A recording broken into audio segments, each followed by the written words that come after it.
everybody, it's Connie with SimplySimpleStamping.com. Thanks so much for joining me for a Fancy Folds card. Guys, today's card is super fun. I want to show you, this is a card that when you give it to the recipient, you mail this card. I got to show you, this is just a magic card. They're going to pull it out of the envelope. I want you to watch this center section when they open it.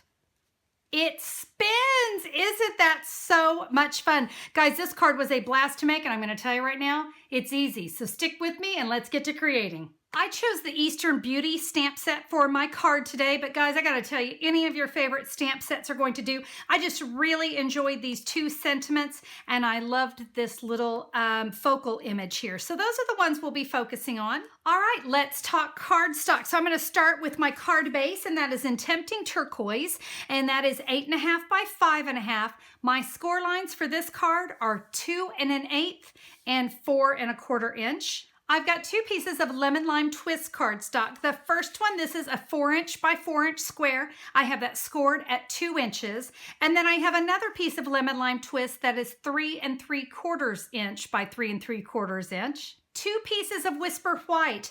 This one right here is 2 1/8 inch by 4.5 inches. And my last piece here is 4 inches by 5 1/4. I have one more piece to bring in, and that is a piece of Berry Burst that is 2.5 by 2.5 square.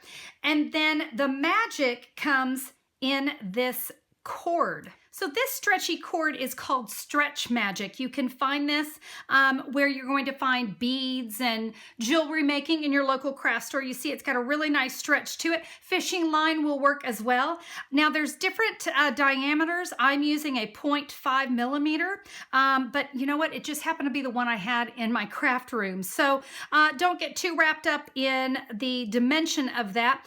But I've got about 4.5 inches of that cut, and that's what's going to create our spinner. The first thing we want to do is we want to stamp our focal image here. So I'm just going to come in with a Tempting Turquoise ink pad and this wonderful little floral image. I do not want to go over the score line there, so I will block that off. Let me show you how I'm going to do that. I'm just going to take my scrap paper and just lay it right on that score line. That's going to keep me from crossing over. We are now going to accordion fold this piece right here. To create this card, I'm using the layering circle framelits. And guys, this really makes this card amazingly fun. So what I want to do is I'm going to want the largest, whoops, I got to make sure I've got the largest scallop circle. We're going to use that one. And then I want the circle that will go inside, but I want to leave myself, maybe about 1/4 inch. So I want a little border. So let's begin die cutting our two pieces of lemon lime twist. So I have the one piece that is scored at that 2 inch mark, and then I've got this 3 3/4 inch. So on the 3 3/4 inch, let's place that very large scallop circle, and we're going to run that through the Big Shot. We now want to take the cardstock with the score line, and we're going to bring that same large scallop, and I'm going to use the points in this scallop. This is going to make sure I get that centered up perfectly. So I've got that. I want to lay the next circle, the layer inside, and we're going to get that all lined up on our Big Shot. Let's run that through as well. We'll cut the circle out of our folded area, and I'm going to use this as a guide. You know what? I think I'll go ahead and add a little snail adhesive. Don't worry, we're going to be throwing this part away. I'm just going to line up my score, and I'm just going to place that right there. Now I'm going to go back over to my Big Shot. I can line up this framelit, get it centered on there just right. We'll run that through the Big Shot so that we get our hole in the middle. All right, we've run that through. We are now officially done with that. So you can see that's going to create that wonderful little focal image for our card. Now, I am going to bring in my Whisper White cardstock so that we can do our stamping. I'm going to use a Berry Burst ink pad for my sentiments. And so I have one that says, to think of you makes me smile. We will stamp that right here. And then let's be friends forever. We will stamp that right there. All right, I'm gonna bring in the 2.5 by 2.5 inch Berry Burst, and I want to find this framelit. This bigger one was just a little bit tight. So you're gonna go with the one that will just fit inside that square. And then while I've got that sitting there, let's find the framelit that will go inside. That looks like the one. That's the one that I'm going to cut my 2 sentiments from. So let's go over to the big shot. We'll cut all of that out. Now, I wanted to add just a few more of the elements from the Eastern Beauty. So let me come in with the lemon lime twist, and I'm really just going to use some of these different elements to just kind of fill in.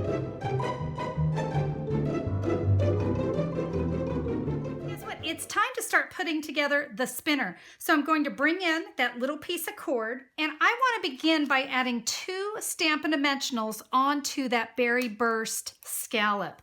Now what I want to do is I want to place this cord straight up and down and in the center. Now let me come in and add 2 more dimensionals on the other side, and basically we are going to sandwich these 2 sentiments around this scallop. There we go. You can kind of see how that's going to spin. Now let's repeat that with 4 dimensionals, and we'll do that here on the back side as well. Now before you adhere this one, make sure you know the direction of your other sentiment.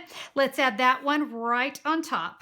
All right, our spinner is ready. So now it's time to put the card together. So I'm going to bring in the card base, and it's time to work with some mini glue dots. You are going to be blown away how easy this is to do. I'm going to put a mini glue dot right on the score line up at the top and the bottom. I will now take my sentiment. I'm going to set that right there in the center, and I can just line that cord up with the score line. So look at that, super easy to do. I'm going to give that a really nice press. I really want to press that cord into the glue dot.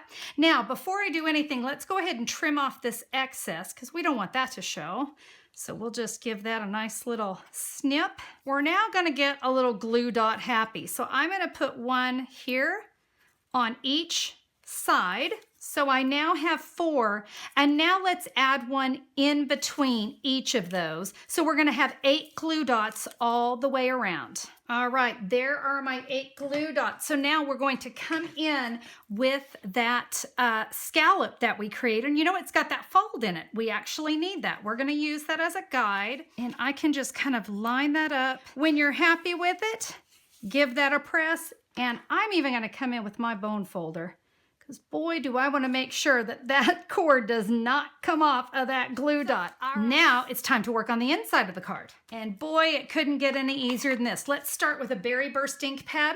And I'm going to take that little star, and we're just going to stamp that down here in the bottom right-hand corner. And now on this scallop, we have a note for you. And I'm going to stamp that in berry burst. And let's put that here on the edge of the scallop. It's like it was meant. It's already curved, so it's awesome for this little card. Now, I want to put a little image here on the inside. Let me come in with a lemon lime twist, and one of the stamps is just a little set of dots. Guys, I want to stamp that right in the center of my scallop. And now let's put our card together. So I'll add some snail on the back of my white cardstock. And this is just going to sit and nestle nicely inside our card. We now are ready to adhere the scallop, but I just don't want to stick it down because I actually want it to line up. See, that would be terrible if I stuck it like that. So here's what we're going to do. I'm going to add some snail to the back of this. And I can see there's my note for you, and I kind of want that to be, you know, a little bit down here in the corner. I'm going to bring this around, and I'm going to use those scallops as a guide, and you can see I can line those up, and when I'm happy with it, I can just give that a press. There we go. Look at that. See how that just kind of comes around there? Now that I have that in there, I'm going to come in with the word hello, and I stamp that in berry burst. Let's go ahead and add that right to the center, and maybe just another one of those little accent pieces to fill it in. All right, so that is all done, and you can see when the card closes, that little message hello is totally hidden. Are you ready for the magic? Let's make this thing happen. So let's say I've got my card filled out. I know who I'm mailing it to. It's all ready to go in the envelope. I'm going to take this and I'm just going to wind it up Just wind it up really, really good. We're gonna lay that flat. We can now take it, slide it into the envelope, seal it, and it's ready to mail. So that when the recipient gets that card and they pull it out and they go, "Ah!" and they get that wonderful magic spin. Guys, I just gotta tell you, this card absolutely made me smile. I hope it did for you too. Now listen, if you'd like to capture all those measurements, maybe see the photos, see the complete supply list that I used, head over to simplysimplestamping.com and look for the February 14th, 2018 blog post. I'll have everything there as part of the Fancy Fold blog post, so be sure to check it out. Guys, thanks so much for being here and being a part of the Spinner card. We'll see you guys soon. Bye-bye.